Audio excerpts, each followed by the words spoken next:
नमस्कार साथियों, एक बार फिर से स्वागत करता हूं आप सब लोगों का अपने चैनल के ऊपर। उम्मीद करता हूं आप सब लोग बढ़िया होंगे।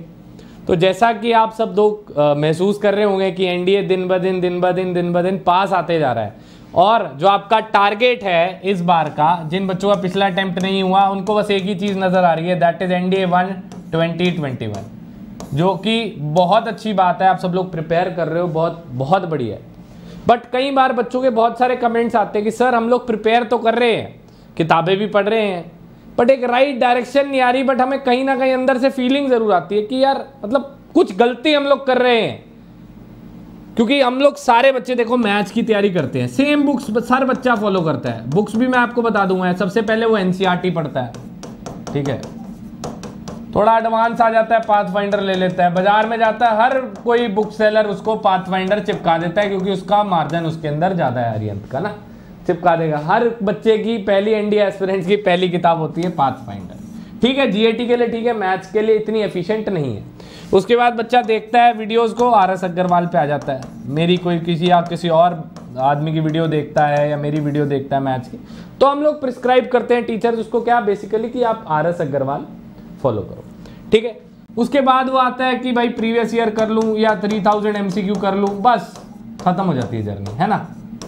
तो क्या यही स्टेप है, यही जर्नी है आपकी एनडीए मैथमेटिक्स को ओपी करने के लिए?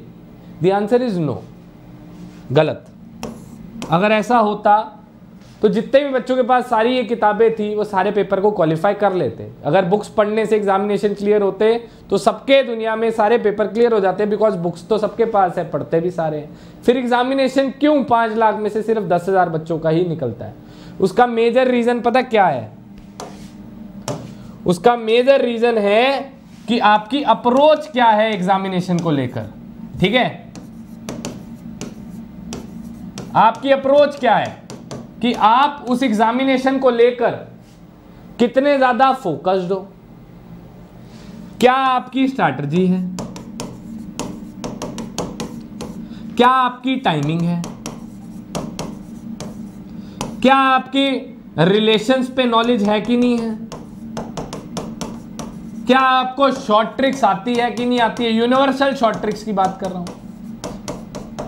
क्या आपको कंसेप्चुअल नॉलेज है अगर आपकी शॉर्ट ट्रिक फेल हो जाए तो? ये चीजें मेन है, किताबें नहीं। उसके अंदर जो कंटेंट लिखा है वो आप कितने अच्छे तरीके से कंज्यूम कर रहे हो वो इंपॉर्टेंट है।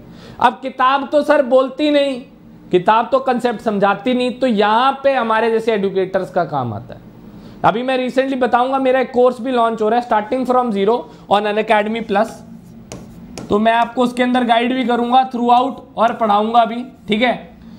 5-1 दिन के अंदर एक पूरा फुल फ्लैश्ड कोर्स स्टार्ट हो रहा है मैथमेटिक्स का, जो मार्च तक चलेगा और फुल कोर्स रहेगा उन स्टूडेंट्स के लिए जो अगस्त्य बैच में इनरोल नहीं कर पाए। अगस्त्य वालों का तो बहुत बढ़िया बैच कोर्स चल रहा है अनअकैडमी प्लस के ऊपर, तो ये उन स्टूडेंट्स के लिए होगा जो अभी फ्रेशर है, जिन्होंने अगस्त्य बैच ज्वाइन नहीं किया, जिन्होंने अभी सोचा है कि यार एनडीए के लिए तैयारी करनी है, अब लास्ट अटेम्प्ट है या अब मेरा पहला अटेम्प्ट है और इसी में मुझे क्लियर करना है, ठीक है। तो उनके लिए फुल फ्लैश्ड कोर्स भी आएगा। और जो बच्चे फ्री वाले हैं, जो प्लस नहीं अफोर्ड कर सकते, उनकी स्ट्रैटेजी बिलीव मी क्या रहनी चाहिए कि आप एनसीईआरटी की एक एक लाइन पढ़ो। सवाल करने से एनसीईआरटी नहीं आती। जब तक आप एक एक लाइन नहीं पढ़ोगे एनसीईआरटी की, एक एक कंसेप्चुअल नहीं करोगे, एक एक एग्जाम्पल नहीं पढ़ोगे, तब तक सब कुछ जीरो है। आपने आरएस अग्रवाल सॉल्व करनी है, वो उसके अंदर थ्योरी बेस्ड कंटेंट बहुत लिमिटेड है। RS Agarwal is it for practice, Pathfinder it is just for practice, 3000 it is just for practice. आप इसके लिए अगर आपको कंसेप्ट लर्निंग करनी है तो जेई की बुक्स, सवाल मत करो, जेई की बुक्स आती है बहुत सारी डिफरेंट ना, मतलब कैलकुलस की डिफरेंट बुक्स आ जाएगी, अरिहंत की आती है डिफरेंट, ठीक है, आपकी ट्रिगो पे डिफरेंट बुक आ जाएगी। उनके आगे का जो पैराग्राफ्स है ना, अगर आप नहीं अफोर्ड कर सकते, अगर किताबें अफोर्ड कर सकते हो, पीडीएफ भी अवेलेबल हो जाएंगी जेई की ना आपको। मैं नहीं कह रहा कि आपको जेई टाइप क्वेश्चन आप अटेम्प्ट करो, but at least content is the same. मैं अपने सुपर 30 बैचेस के अंदर भी जेई का कंटेंट बच्चों को कराता हूं। क्यों? क्योंकि उससे कंसेप्चुअल लर्निंग अच्छी है। एनडीए के लिए कोई स्पेसिफिक बुक नहीं है अच्छी जिसके अंदर कंसेप्ट अच्छे तरीके से एक्सप्लेन्ड है, नहीं है। टू बी ऑनेस्ट, हम लोग इतने टाइम से पढ़ा रहे हैं, कंसेप्चुअल नॉलेज जीरो है किताबों के अंदर, वो प्रैक्टिस के लिए दी हुई है।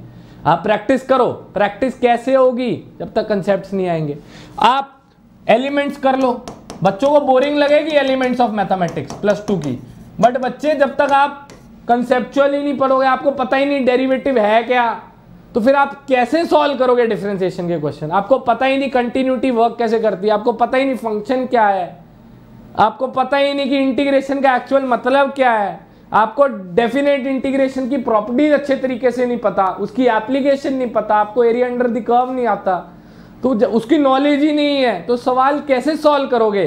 फिर पता क्या होता है, हम लोग एक सवाल करते हैं, 2 सवाल करते हैं, 5वां 6ठे पे पहुंचे, जैसी 7वां या 8वां सवाल नहीं निकलता ना, वी लूज मोटिवेशन कि यार कंसेप्ट तो हमने सारे किताब के आगे वाले पढ़ लिए, सवाल क्यों नहीं हो रहे, फिर प्रीवियस ईयर क्यों नहीं हो रहे? फिर क्योंकि सवाल जो किताब है वो तो स्टैटिक है, उसका कंटेंट अपडेट नहीं ना हो रहा है, वो तो स्टैटिक किताब बन गई एक बार 5 साल पहले किसी ने बना दी। एनडीए तो कीप ऑन, ये तो अपडेट होता जा रहा है, लेवल बढ़ता जा रहा है, बढ़ता जा रहा है, बढ़ता जा रहा है। तो आपने सिर्फ वो 2 पन्ने के कॉन्सेप्ट्स नहीं होते हैं किसी चैप्टर के, डिटेल में कॉन्सेप्ट होते हैं। मैट्रिसेस कितना कंटेंट है आरएस अग्रवाल में, आप चेक करना जरा, 2 पन्ने, 3 पन्ने, 4 पन्ने, बस मैट्रिसेस के इतने से कॉन्सेप्ट्स है? नहीं, कॉन्सेप्ट्स काफी है, वैरायटी ऑफ क्वेश्चंस काफी है। आप जाओ एनसीईआरटी के पास जाओ, आप एलिमेंट्स के पास जाओ, आप जेईई की बुक रेफर करो। मैथ्स की कोई लिमिट नहीं है मेरे दोस्त, जितना हाथ फैला सकता है फैला ले। 120 में से आप 60-70 सवाल बढ़िया ढंग से कर लो, आपका पेपर निकल जाएगा। बट वो होगा तभी, कॉन्फिडेंस तभी आएगा आपको जब तक आपके कंसेप्ट लर्निंग अच्छी होगी। तो कंसेप्ट लर्निंग पे फोकस ज्यादा करो इस समय, प्रैक्टिस पे फोकस कम करो, क्योंकि प्रैक्टिस तो हम लोग आपको कराएंगे ही। लास्ट में मैं भी रगड़ा मॉक टेस्ट सीरीज लेके आऊंगा, ठीक है, अनअकैडमी स्पेशल क्लासेस में भी लेके आता हूं, 25 सवाल की लेके आता हूं, 25 की सीरीज भी लेके आता हूं, उसमें डिफिकल्ट टीडियस क्वेश्चंस देता हूं आपको, जो आपको करने होते हैं, जिसमें आपका दिमाग यूज होता है। जो कोई सोचोगे नहीं तो बढ़ोगे कैसे आगे? तो मेरे दोस्त, सारी वीडियो का मेल जोल एक ही बात में तुझे मैं कह देता हूं, अभी प्लीज फोकस कर कंसेप्चुअल लर्निंग पे, सवाल मत कर इतनी जल्दी। बच्चों को जल्दी बड़ी रहती है, सर प्रीवियस ईयर करा दो, सर बस क्वेश्चन करा दो, बस क्वेश्चन करा दो। नहीं बेटे, पहले कंसेप्ट लर्निंग करो, पढ़ो चीजों को कि चीजें वर्क कैसे करती है, क्या वेविकम मेथड है, पढ़ो डिटेल में, क्यों सज्जे हाथ से पॉजिटिव नेगेटिव पॉजिटिव लगाते हैं, कैसे मैक्सिमम मिनिमम वर्क करता है, क्या रेट ऑफ चेंज है, क्या इंक्रीजिंग डिक्रीजिंग है। बस सवाल करने से कुछ नहीं होने वाला, ठीक है। तो ये सारी चीजें अपने दिमाग में रखना। अगर नहीं कर सकते तो अनअकैडमी प्लस आपके पास है ही, अगर कर सकते हो तो सारी चीजें मैंने आपको बता दी है। Go for the reference books, JEE की अरिहंत पब्लिकेशंस की ले लो, इंडिविजुअल कोर्सेज की, इंटीग्रल कैलकुलस की पूरी अलग आती है, ट्रिगो की पूरी अलग आती है, अलजेब्रा की पूरी अलग आती है। कोई भी बुक सेलर के पास चले जाओ, किसी भी ऑथर की ले लो, अरिहंत पब्लिकेशन की ले लो, दिशा पब्लिकेशन की ले लो, अच्छी पब्लिकेशंस की किताब ले लो, ठीक है। तो उम्मीद करता हूं बच्चे आज का आपको वीडियो पसंद आई होगी। अगर पसंद आई है तो इसको लाइक जरूर करना, अपने दोस्तों के साथ शेयर करो जो एनडीए एग्जामिनेशन के लिए प्रिपेयर कर रहे हैं। आपसे मिलेंगे नेक्स्ट वीडियो के अंदर, तब तक के लिए जय हिंद।